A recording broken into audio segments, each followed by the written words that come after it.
Boa noite, irmãos e irmãs, a graça e a paz do Senhor Jesus Cristo, nosso bendito Salvador. A igreja pode dizer amém? Amém. Amém. Enquanto o coro vai se retirando, eu quero convidar e desafiar os irmãos e irmãs na participação do nosso Festival de Outono, que acontecerá brevemente e será certamente uma oportunidade de confraternização. E o propósito deste festival é de levantamento de recursos para cobrirmos o investimento do nosso jardim de oração. E você pode contribuir adquirindo uma cartela ou mais e também doando uma torta. Nós fizemos aqui um papelzinho. Quero pedir o pessoal que já vem aqui da frente para trás, por favor, se você puder ajudar, doando uma torta pelo menos, é uma forma de você contribuir para essa festividade. Quem é que pode doar uma torta? Levante a mão e alguém vai chegar até você, você vai preencher esse papelzinho e devolvê-lo ao final. Então você pode preencher esse papelzinho e doar uma torta ou mais para a nossa festa, que é sempre muito festiva, muito alegre, é um momento família. Você vai poder trazer as crianças, porque nós vamos ter aqui brinquedos, e é um fim de tarde muito agradável. Então, você que pode doar uma torta ou mais, por favor, faça isso, seja generoso, não é? E a sua contribuição certamente será muito bem-vinda na nossa festa de outono, não é? Quantos aqui pretendem participar da festa de outono? Levante bem alto a mão, olha só. Então vai ser uma festa muito linda, não é? Na última delas nós distribuímos em torno de 1000 cartelas e foi uma participação muito linda, muito preciosa. Hoje à noite nós encerramos o mês da família. Maio é o mês da família e nós buscamos dar uma ênfase maior à família, trazendo reflexões, propondo e desafiando a igreja a vários investimentos no sentido de preservar a sua casa. Desafiamos os irmãos a irem com a sua família orar ali no jardim de oração, e você ainda pode fazer isto no mês de maio ou até depois dele, levar os seus filhos, ter um tempo ali. Nós preparamos uma breve reflexão para que você possa ler e junto com a sua família ter um momento de oração. E hoje nós desafiamos a igreja a estar aqui, e os amigos também, para um culto que nós denominamos de culto das chaves. Obviamente que a gente não vai adorar uma chave, mas a chave é um símbolo, não é verdade? Se você for a uma imobiliária, e se você alugar um imóvel, ou você comprar um imóvel, você chega e diz assim: já tenho a chave, porque a chave é um símbolo. É um símbolo da casa, é o símbolo do carro, não é verdade? Você tem um carro, eu estou com a chave do meu carro, e assim por diante. Então hoje, nós convidamos a igreja, e vamos trazer uma palavra para você, que valoriza a sua família, que é o maior patrimônio que nós temos. Não é a casa, não é o carro, não é a conta bancária, porque quem tem hoje pode não ter amanhã. O maior bem que a gente tem, depois obviamente da nossa alma que é eterna, é a nossa casa, é a nossa família. Que adianta a pessoa ter toda a riqueza e ter uma família destruída?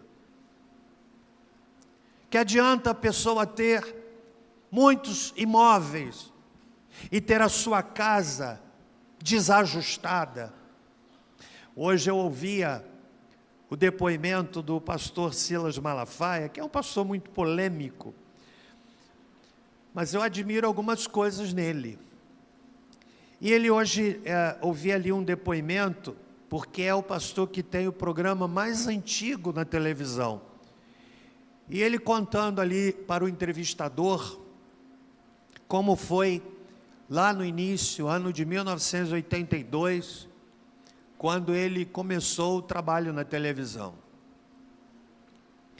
E ele foi buscar patrocínio, porque um programa na televisão é muito caro. Eu me lembro, há muitos anos atrás, ainda estávamos lá no Templo Antigo, e nós fomos ousados e trouxemos a TV Bandeirantes para fazer uma filmagem aqui na igreja. A gente tinha, na verdade, 30 segundos de manhã e 30 segundos à tarde na televisão Bandeirantes. Quem é que lembra disso? Uau, poucos se lembram disso. 30 segundos. Caríssimos.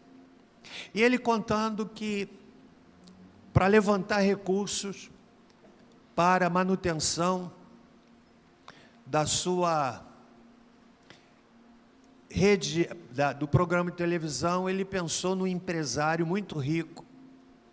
Foi lá conversar com aquele empresário, e o empresário deu um chá de cadeira nele, mas depois ele entrou, e eu fiquei emocionado ouvindo esse depoimento, o empresário mexendo ali nos papéis, sem dar muita atenção para ele, ele falou assim: seu empresário, dono de empresa de ônibus, dono de caminhões, ele disse assim: eu estou aqui para trazer uma mensagem que pode mudar a vida do jovem drogado, do jovem perdido nas drogas. Ele disse que naquele momento o empresário largou tudo e deu atenção, porque sem que ele soubesse, aquele empresário, homem rico, tinha um filho, e o filho perdido nas drogas.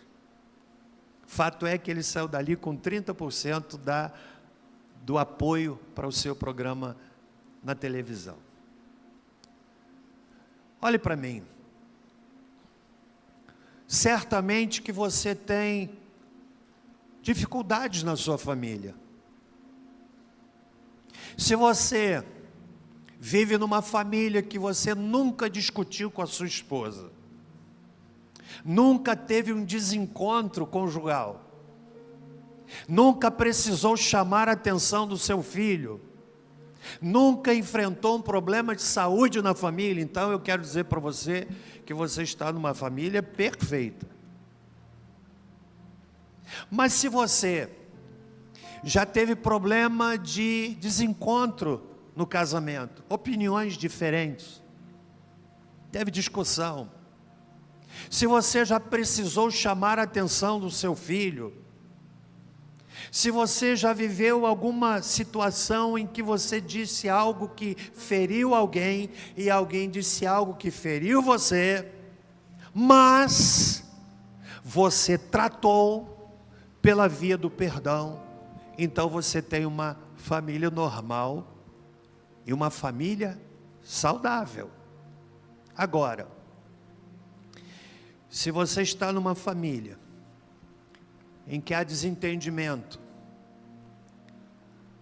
palavras duras, palavras agudas, que ferem, que humilham, que machucam, se você está numa família onde seus filhos não respeitam você, você não respeita seus filhos, é uma relação doente, então eu quero dizer para você que você está numa família doente.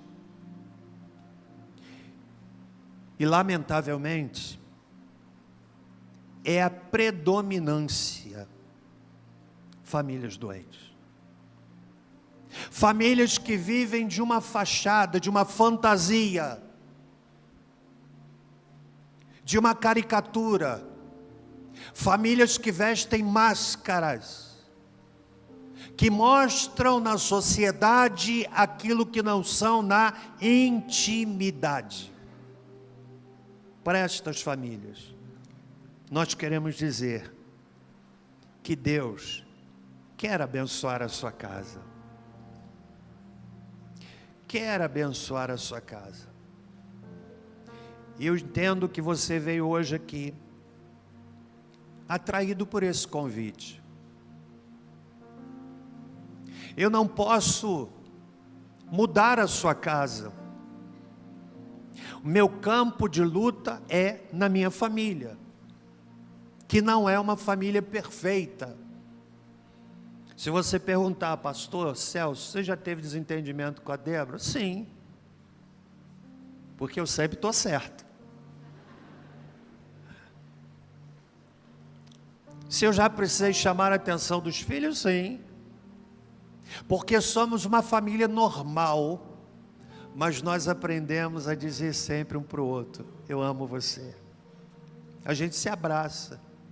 Meu filho que está lá atrás tem menos cabelo que eu, mas me beija no rosto e eu no dele, porque somos família normal, saudável, que se ama, que se quer, que se beija, que se abraça, que abençoa um ao outro. Então nós estamos aqui nessa noite para pensarmos um pouco sobre isto. E eu quero lhe convidar a abrir a sua Bíblia no segundo livro de Samuel, capítulo 7.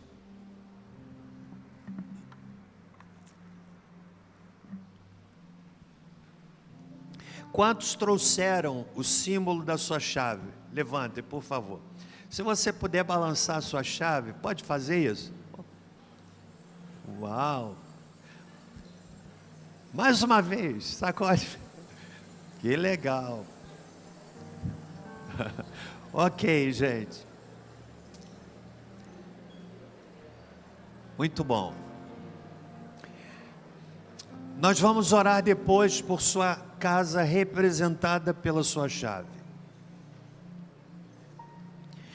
E o tema da mensagem desta noite é o seguinte: oração pela família que todos nós devemos fazer. Leio, segundo livro de Samuel, capítulo 7, versos 18 e seguintes, que dizem assim: Então entrou o rei Davi e sentou-se perante o Senhor e disse: Quem sou eu, Senhor Deus, e qual é a minha casa para me trazeres até aqui? E isso ainda foi pouco aos teus olhos, Senhor Deus, senão que também falaste da casa de teu servo para tempos distantes. Isto é instrução para todos os homens, Senhor Deus. Que mais ainda te poderá dizer Davi? Pois tu conheces bem o teu servo, ó Senhor Deus. Por causa da tua palavra e segundo o teu coração, fizeste toda esta grandeza, dando-a a conhecer a teu servo. Portanto, grandioso és, ó Senhor Deus, porque não há semelhante a ti e não há outro Deus além de ti, segundo tudo que temos ouvido com os nossos ouvidos. Quem há como o teu povo, como Israel, gente única na terra, quem tu, ó Deus, foste resgatar para ser teu povo, e fazer a ti mesmo um nome, e fazer o teu povo estas grandes e terríveis coisas para a tua terra, diante do teu povo, que tu resgataste do Egito, desterrando as nações e seus deuses. Estabelecestes o teu povo Israel por teu povo para sempre, e tu, ó Senhor, te fizeste o seu Deus. Agora, pois, ó Senhor, Senhor Deus, Quanto a esta palavra que falaste acerca de teu servo e acerca da sua casa, confirma-a para sempre e faze como falaste. E seja para sempre engrandecido o teu nome, e se diga: o Senhor dos exércitos é Deus sobre Israel. E a casa do teu servo será estabelecida diante de ti, pois tu, ó Senhor dos exércitos, Deus de Israel, revelastes aos ouvidos de teu servo, dizendo: edificar-te-ei casa. Por isso, o teu servo se animou a fazer esta oração. Agora preste atenção nos versos 28 e 29, porque deles nós vamos extrair os argumentos dessa noite. Agora, ó Senhor Deus, tu mesmo és Deus, e as tuas palavras são verdade, e tens prometido a teu servo este bem. Sê agora servido de abençoar a casa do teu servo, a fim de permanecer para sempre diante de ti, pois tu, ó Senhor Deus, o disseste, e com a tua bênção será para sempre bendita a casa do teu servo. Leio na tradução da Nova Versão Internacional, que diz assim: ó Senhor, ó soberano Senhor, tu és Deus, tuas palavras são verdadeiras, e tu fizeste essa boa promessa a teu servo. Agora, por tua bondade, abençoa a família de teu servo, para que ela continue para sempre na tua presença. Tu, ó soberano Senhor, o prometeste, e abençoada por ti, bendita será para sempre a família de teu servo. Pai bendito, este é o ponto alto do culto, é o momento da proclamação, é o momento da profecia, é o momento da exposição da palavra. E nós oramos para que o Espírito Santo traga cativas as mentes para o entendimento da palavra, neste assunto tão sensível, que se chama família. Ó Deus, o Senhor conhece as famílias que aqui estão, algumas talvez adoecidas. O Senhor conhece aqueles que aqui estão, talvez egressos, cresceram em uma família terrivelmente adoecida, trazendo memórias amargas de experiências vividas naquele ambiente de maior impacto na vida de uma pessoa, que é a família. E oramos para que, em nome de Jesus, através da tua palavra, o Senhor possa trazer cura para cada família, em nome de Jesus. Amém. Família é a instituição mais importante da experiência humana. É na família onde nós aprendemos os valores que definirão toda a nossa trajetória.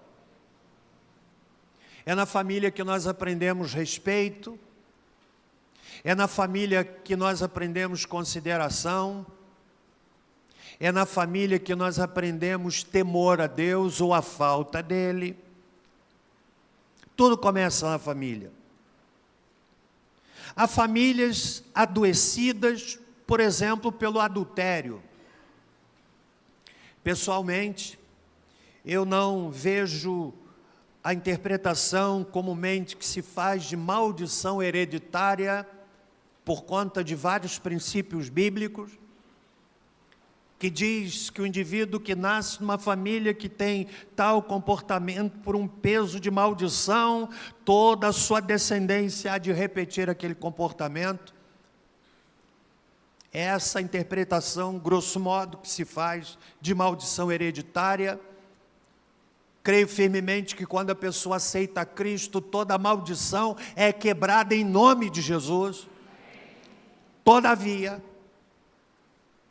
a influência de um comportamento aprendido. Imagine, por exemplo, um menino que cresce numa casa cujo pai é um adúltero compulsivo, ou a mãe. E ele vê desde pequeno a vida dupla do pai. E esse comportamento visto desde a infância se torna, ou tem a possibilidade de se tornar para aquela criança o seu modelo, a sua referência de família. E acaba repetindo. Entende? Só o Evangelho pode quebrar essa dinâmica. Só o Evangelho pode quebrar este modelo equivocado. O mesmo pode ser dito, por exemplo, da pessoa que cresce num ambiente carregado de mentira. A mentira impera. A mentira que é contada para os outros. A mentira que é contada de um para o outro. E o indivíduo cresce tendo como referência um ambiente marcado pela mentira, a possibilidade desta pessoa reproduzir esse comportamento é muito grande. A menos que o Evangelho entre e quebre essa corrente maldita, essa engrenagem defeituosa, o indivíduo vai repetir isso. Por isso, família, senhoras e senhores, é algo vital. A família é mais importante do que o Estado, mais importante do que a igreja, é a família. E aqui, Davi faz uma oração, depois de o Senhor ter feito a ele promessas irrevogáveis e extraordinárias. Fez promessas a Davi como rei e à sua descendência. A bênção de Deus é vital para uma pessoa e para uma família. Tudo na vida precisa ser feito com a bênção de Deus. Tudo. Há pessoas que agem primeiro e depois pedem a bênção de Deus para aquilo que elas já decidiram.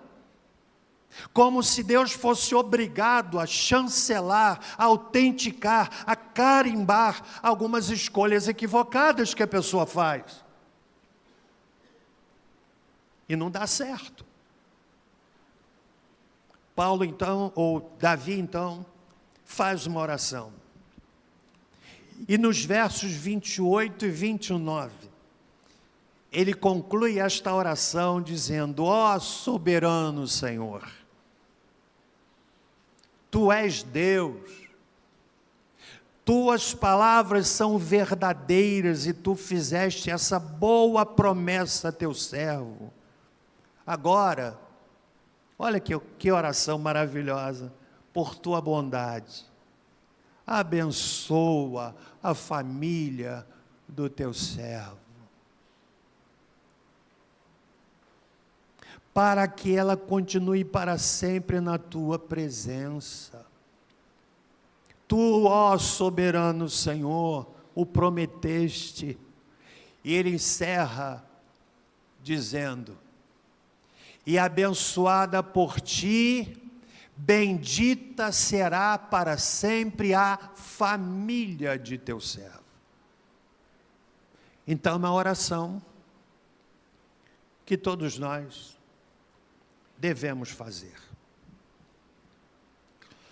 Quero extrair desse texto algumas verdades. A oração de Davi é cheia de respirações de afeto devoto para com Deus. Ele tinha pensamentos baixos acerca de si mesmo. Verso 18: quem sou eu, Senhor? E qual é a minha casa para me trazeres até aqui? Davi, que era um indigente, egresso de uma família na qual ele não era o filho com mais perspectivas. Você se lembra?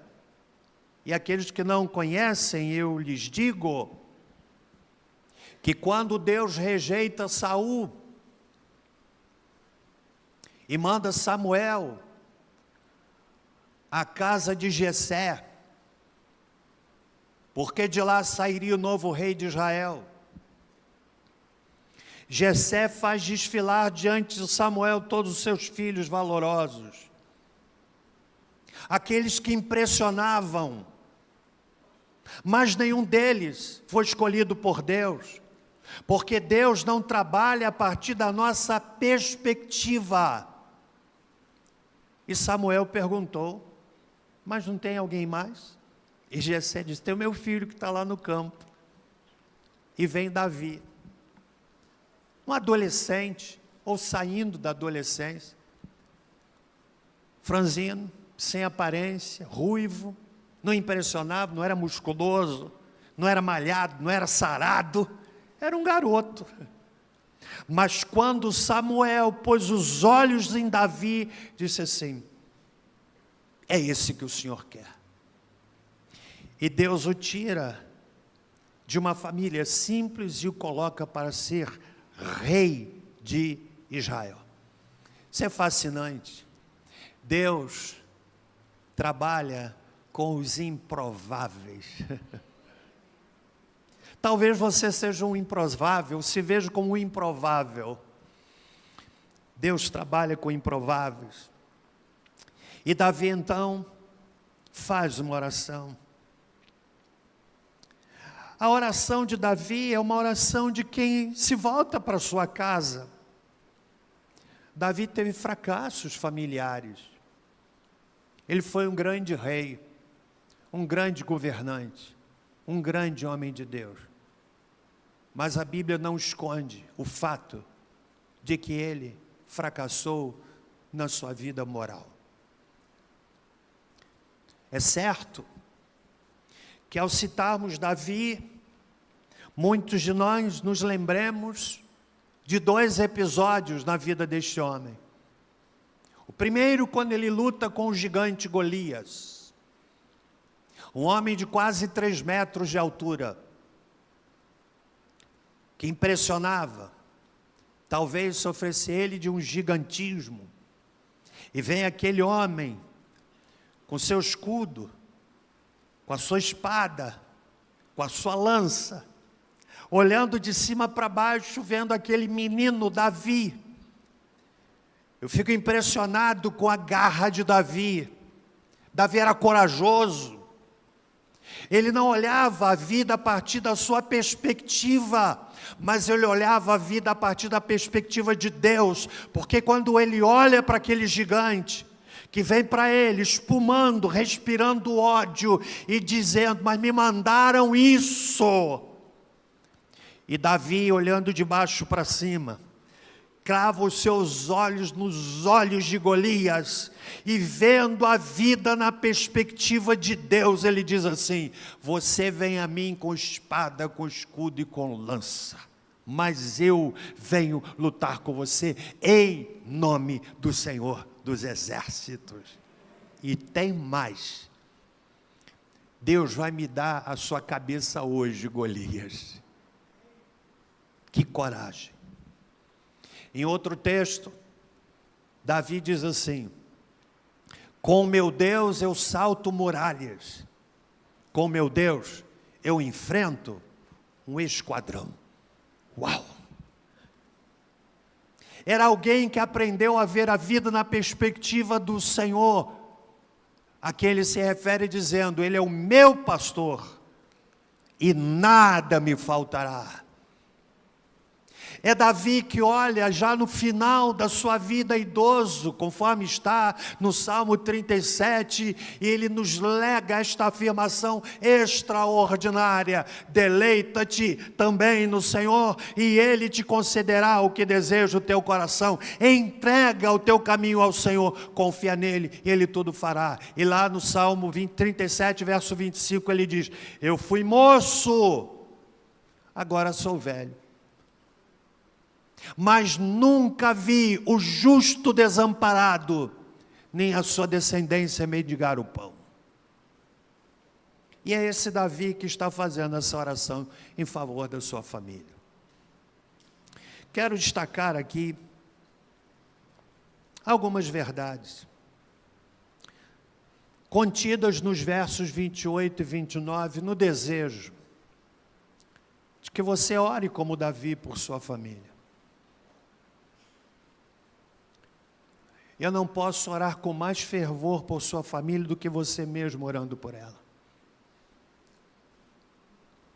Eu não posso orar por seu casamento com mais fervor do que você mesmo orando por seu casamento.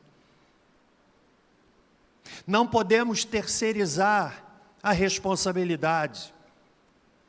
Eu não posso orar por seus filhos que lhe dão dor de cabeça, que lhe tiram o sono, com o maior fervor do que você mesmo, pai e mãe, devem orar por eles. Aliás, se seus filhos lhe têm dado muita dor de cabeça, há duas possibilidades. Ou você diz: não tem jeito, e entrega o menino, ou diz: não vou dar descanso à minha alma enquanto não vir o meu filho mudado. Qual delas você tem escolhido? Mas pastor, eu não vejo mudança. E quem é que disse que você tem que ver mudança? Que você não pode deixar de orar? Porque muitas vezes, e aqui nesta igreja, há exemplos assim, de situações, de pessoas que foram objetos de oração de um pai, de uma mãe, que já partiram para a eternidade. Eles não viram, mas a oração foi ouvida. Está entendendo? Então Davi faz aqui a sua oração, e eu quero destacar algumas verdades. Pausa para aquela pergunta de praxe. Quantos estão comigo até aqui? Em primeiro lugar, Davi orou à pessoa certa. Verso 28, Davi dirige a sua oração não a uma impressão, não a alguma coisa desconhecida, mas ele faz a sua oração à pessoa certa, dizendo: agora, ó Senhor Deus, Tu mesmo és Deus. É interessante que neste versículo de número 28, nós encontramos 3 nomes de Deus no texto original. Agora, ó Senhor, o texto original, a palavra Adonai. Senhor Deus, a palavra é Jeová. Tu mesmo és Deus, a palavra Elohim. Davi está num versículo apenas externando a sua compreensão de quem era Deus. Adonai é um termo de origem hebraica que significa meu Senhor. Era o nome usado por Deus no Antigo Testamento, na leitura do texto sagrado, em substituição ao nome que o judeu não fala com frequência, a palavra Jeová, tetragrama sagrado. São 4 letras sagradas, que se derivam daquela experiência de Êxodo, no capítulo 3 e 4, quando Moisés, Deus o levanta para ser o líder do povo de Israel. Você se lembra do episódio? E Moisés diz assim: mas Senhor, quando me perguntarem quem me enviou, o que é que eu digo? E é ali que aparece pela primeira vez essa palavra, Jeová. Diga que o eu sou te mandou. Que na verdade é um verbo que diz aquele que era, que é e que será sempre. O judeu não pronuncia a palavra Jeová com frequência.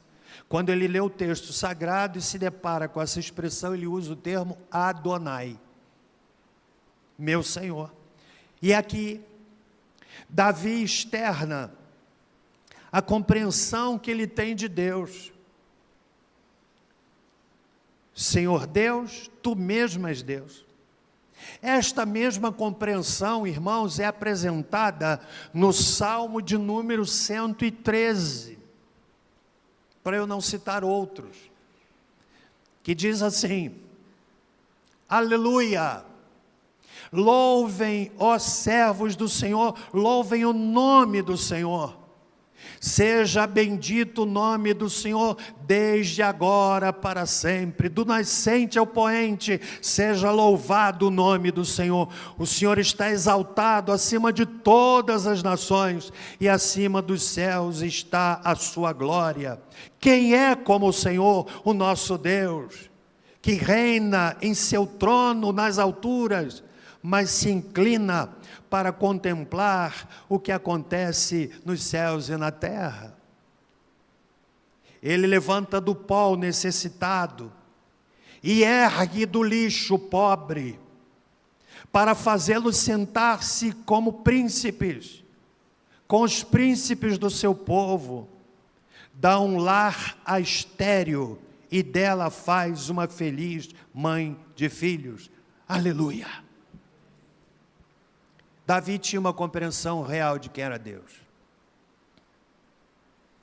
Sara era estéril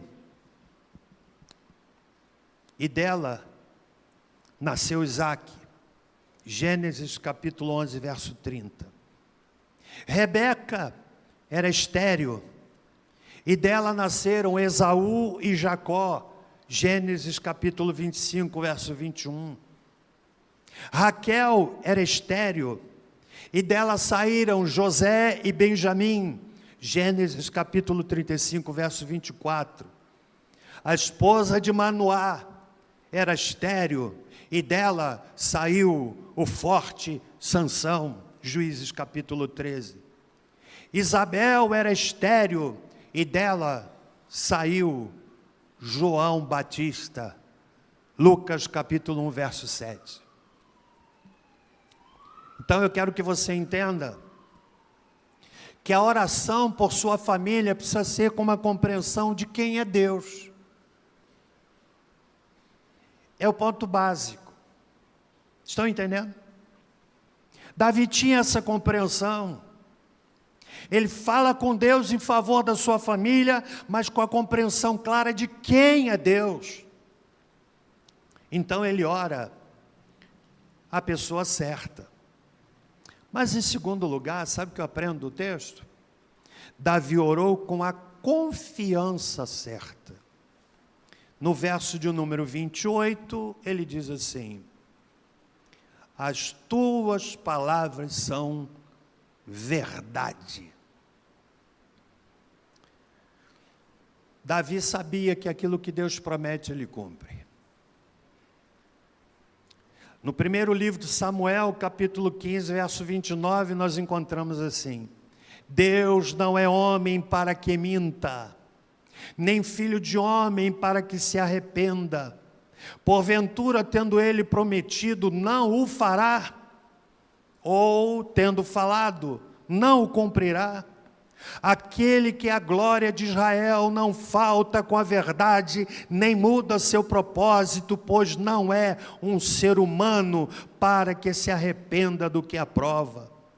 Lá no livro de Hebreus, capítulo 11, verso 6, nós encontramos a seguinte afirmação: de fato, sem fé é impossível agradar a Deus, porquanto é necessário que aquele que se aproxima de Deus creia que Ele existe e que se torna galardoador daqueles que o buscam. Orar a pessoa certa, mas orar também com a confiança certa. Eu quero encorajar você a orar dessa forma por sua família. Como disse, há duas opções. Ou a pessoa olha para o estado da sua casa, para o estado da sua família e diz assim, não tem jeito. Ou você pode dizer, eu não vejo humanamente saída, mas eu vou orar ao Deus certo. O Deus que é poderoso. Meu amigo, está com você. Mas em terceiro lugar, eu vejo esse texto, Davi, não apenas orando a pessoa certa, não apenas orando com a confiança certa, mas ele orou com o objetivo certo. Ele diz aí, no versículo de número 29, ele diz, agora, Senhor, ser servido em abençoar a minha família. Ser servido em abençoar a minha família. Davi está orando com o intuito de ver a sua casa abençoada. Com objetivo. Você ora por sua família? Você ora por seus filhos? Você ora por seus pais? Você ora por sua esposa? Você ora por seu marido? Você ora para que o seu marido assuma o papel que a Bíblia diz para ele, que ele deve ter, de ser pastor da sua casa? Porque há homens que não exercem o pastoreio da sua casa. São como aqueles comandantes de uma embarcação, que na hora do perigo abandonam a embarcação. Como recentemente pastor Reuel pregou aqui, falou daquele comandante italiano, Schettino, cuja embarcação, um iate extraordinário, que ele comandava, e numa distração, a embarcação atingiu a costa, o navio afundou, e ele estava entre os primeiros que queriam fugir, e recebeu do comando em terra, dizendo, você não deve sair. Ele foi condenado. Qual é o empenho que você tem por sua casa? Qual é o empenho que você tem por sua família? Eu me lembro de uma situação trágica, que talvez você se lembre também, de um homem que tinha um desafeto, e o seu desafeto, um outro homem que foi em sua direção com uma arma, e o camarada apontou para atirar nele. Você sabe o que ele fez? Colocou o filho na frente, uma criança. Quem é que se lembra desse episódio? Ninguém se lembra. A criança foi atingida, a criança morreu. Eu fico pensando que talvez aquele homem tenha desejado a vida toda morrer, porque ele vai arrastar para o resto da vida um fardo chamado culpa. Você ora por sua família, para que a sua família permaneça na presença de Deus. Está aí no verso de número 29, ser servido e abençoar a família do teu servo, a fim de permanecer para sempre diante de ti. Há pais que se alegram tanto porque o filho passou para uma universidade. Não obstante o menino, a menina estarem caminhando a passos largos para longe do Senhor, isso não lhes incomoda. O texto aqui que diz, ser servido em abençoar, pode ser também traduzido da seguinte forma: comece a abençoar, Senhor. É Davi orando por sua casa. Eu quero desafiar você nessa noite a orar como Davi. Você que vai se casar, ser noivo, comece a orar. E se você está namorando, você já está atrasado. Porque precisa orar pedindo a Deus, o esposo. Tem gente que pede namorado, namorada. Por que não encurtar o caminho? Pede logo o marido, a esposa. Mas com critérios. Aliás, suspeito que muitos casamentos são fracassados porque as pessoas não têm critérios. Casa com um camarada porque ele é bonitinho. Mas o bonitinho vai ficar feinho. Casa com a menina porque ela é atraente, amigo. Ela vai mudar.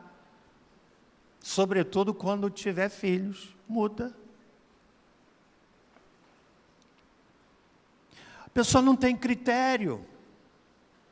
Às vezes eu fico pensando, meu Deus, como é que o camarada se casou com essa mulher? Ou então, como é que a mulher se casou com esse camarada? Não tem critério. A começar pelo critério, tem que ser uma pessoa que tema o Senhor. Sabe por quê? Você casar com uma pessoa que teme o Senhor, vai respeitar você.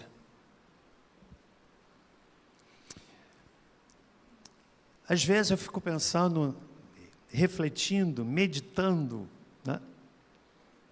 Elucubrando sobre sofrimento. E às vezes a gente ouve pessoas assim, quando vem uma outra em um sofrimento, numa situação semelhante à sua, dizem assim, eu sei o que é que você está passando, porque eu já passei por isso. Mas isso não é verdade. Você sabe por quê? Porque nenhum sofrimento é igual. Por exemplo, a mulher que perdeu o marido, e diz para outra que está chorando a perda de um marido, diz assim, eu sei o que você está sofrendo, porque eu já passei por isso. Não é verdade. Você sabe por quê? Porque muitas vezes há relacionamentos em que a morte de um é livramento para outro. É verdade, sim ou não? Não é que você vai pedir que o outro bata as botas, né? Mas tem um companheiro, uma companheira que é uma coisa. Aí perde o companheiro. É como aquela história que eu já contei para você e vou repeti-la. Lá no velório, o decujo estava dentro do caixão, o finado, e aí alguém foi usar da palavra e disse assim, partiu essa grande pessoa. E começou a citar um elenco de elogios. A viúva, coitada, com os filhos, estava ali sem derramar uma lágrima. E quando o orador foi fazendo os seus elogios, ela olhou bem, cutucou o filho e disse, meu filho, vai ver se é o seu pai mesmo que está lá.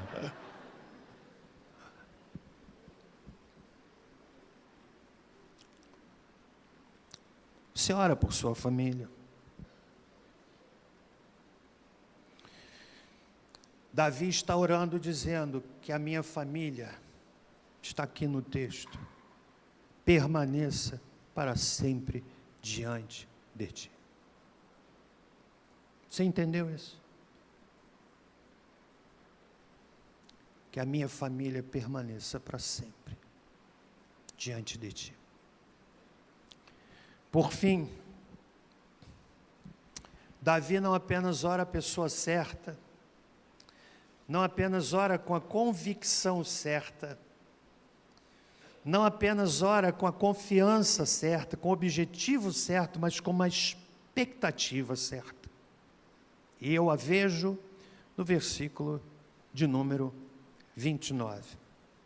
Ele encerra dizendo: com a tua bênção, está lá no texto, olha, a casa ou a família de teu servo será abençoada para sempre. Com a tua bênção. Gente, é a oração de Davi dizendo: Senhor, é com a tua bênção que a minha família vai ser abençoada para sempre. Nada substitui a bênção de Deus. Dinheiro não substitui a bênção de Deus. A fama não substitui a bênção de Deus. O poder não substitui a bênção de Deus. Davi ora com uma expectativa profunda, sincera e simples. Com a tua bênção, a casa do teu servo, a família do teu servo, será abençoada para sempre. Você quer orar como Davi orou? Para que a sua casa seja abençoada. Você que está noivo, comece a orar como Davi orou.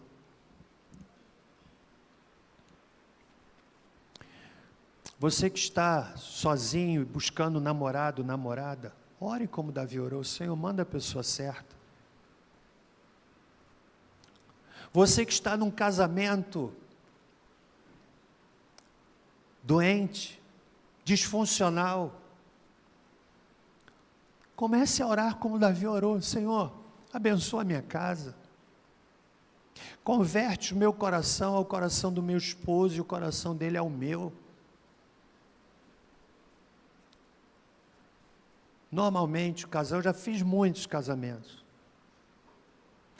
Perdi a conta dos casamentos que fiz. Casamentos suntuosos. Fiz alguns casamentos no gabinete, casamentos aqui no templo, casamentos fora daqui, casamentos em sítio, casamentos em fazenda, casamentos luxuosíssimos, casamentos simples. E o luxo da cerimônia não define a felicidade do casamento. Já fiz um casamento que é uma tristeza que vou levar para o túmulo, que durou 12 dias. 12 dias. Ah, se arrependimento matasse. 12 dias. Pensa num casamento bonito. Num buffet espetacular. Conversar com os noivos, é isso mesmo que vocês querem e tal. Então, aquelas perguntas. 12 dias depois, recebo a ligação. Pastor, estou me separando. Que tristeza. E eu posso dizer para você uma coisa. Deus quer abençoar a sua casa. Aí o casal começa junto. Quantos casamentos já vimos aqui? As testemunhas, muitas ou poucas. Já tivemos casamentos aqui com mais de 30 casais. E outros com poucos casais.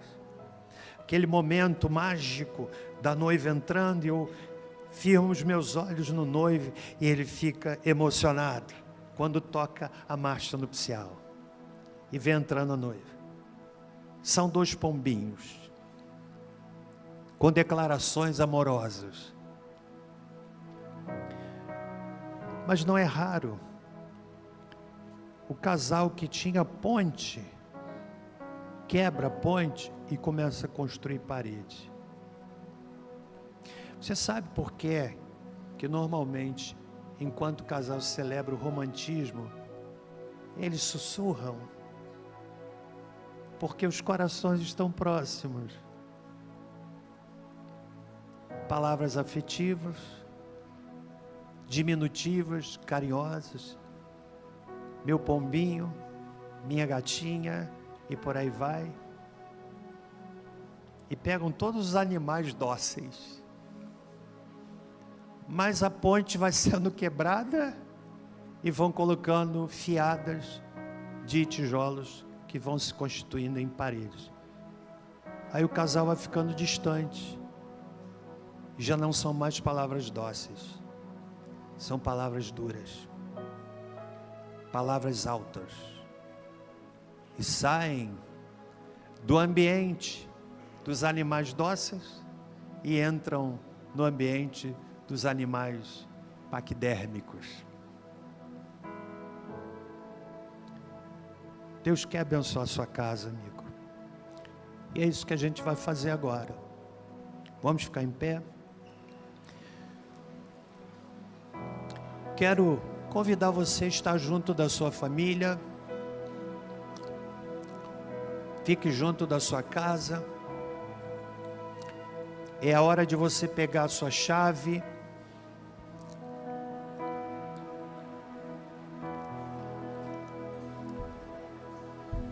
Onde é que está a Débora? Chega aqui, querida.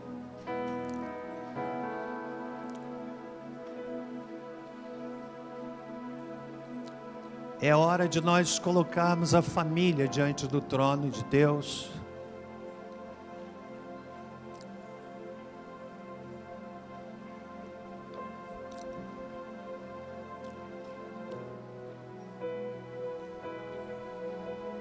Dá tempo de você se juntar à sua família. É óbvio que em orando, consagrando a chave, é um ato simbólico.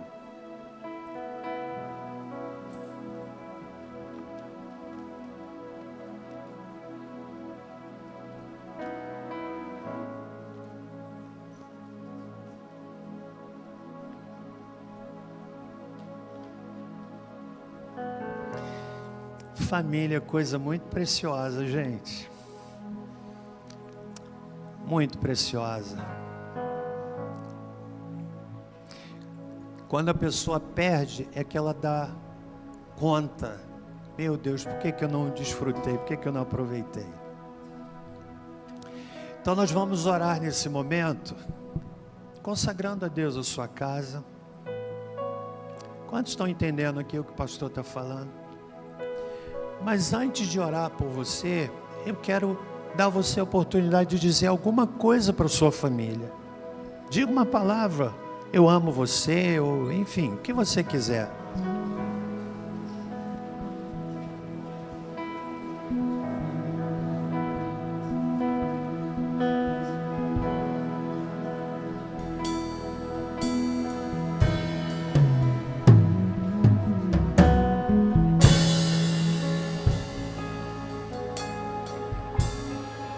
Aleluia.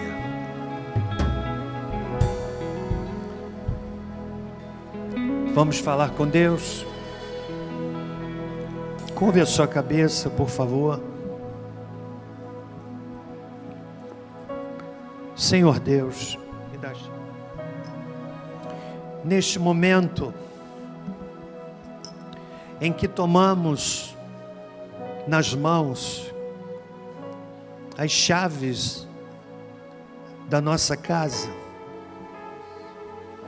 num ato simbólico, oramos mais pelo que é simbolizado do que pelo símbolo.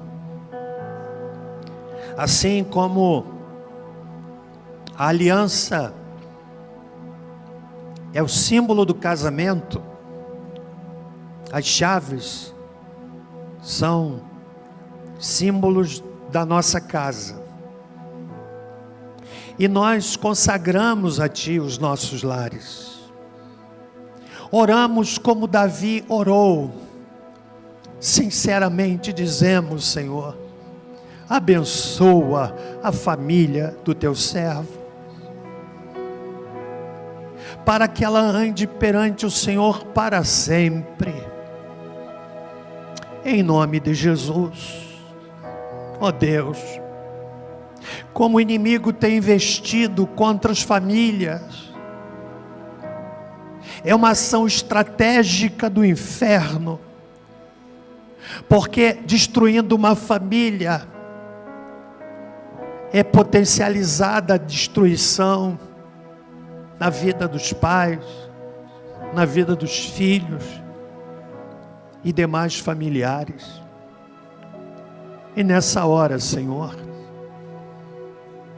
em nome de Jesus, no santo e poderoso e doce nome do Senhor Jesus, nós consagramos a Ti as nossas casas, aquelas famílias que estão passando por lutas, Senhor, que o Senhor entre com providência, que aquelas famílias que estão vivendo dissensão e desentendimento, que o Senhor leve harmonia, aquelas famílias que estão multiplicando amarguras, que o Senhor leve o perdão, aquelas famílias que estão se distanciando, que o Senhor leve a união, aquelas famílias que estão chorando por um filho, por uma filha, que enveredou por caminhos tortuosos, que o Senhor possa trazer de volta. Ó Deus, nós oramos com a confiança que Davi orou, pedindo por nossas casas. Eu oro por minha família, por meus filhos, pela Sarinha lá na América, pela Raíza, pelo Reuel, pelos netos, pela Débora. Senhor amado, nesse momento tão profundo, tão sincero, nós dizemos: Senhor, toma as nossas casas, toma as nossas famílias, que o Senhor derrame graça abundante sobre os nossos lares. Nós oramos assim, Pai, em nome do Senhor Jesus. Amém e amém. Você tem a oportunidade de dar um abraço na sua família, e a seguir vamos impetrar a bênção final deste culto.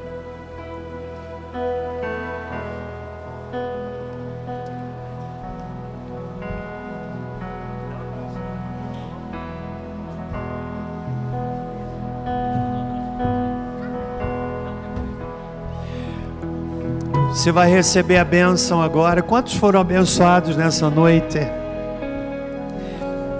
Diga para a pessoa que você ama o quanto você a ama, enquanto ela pode ouvir. Entende? Declarações póstumas não fazem nenhum sentido. Olhe nos olhos da pessoa que você ama e diga: eu amo você. Quero impetrar a bênção. Levante a sua mão. O amor de Deus, nosso Pai, a graça salvadora de Jesus Cristo e a doce consolação do Espírito Santo conosco sejam, e com todo o povo de Deus pela face da terra espalhado, desde agora e para todo sempre. Amém. Uma bonita salva de palmas ao Senhor. Deus abençoe.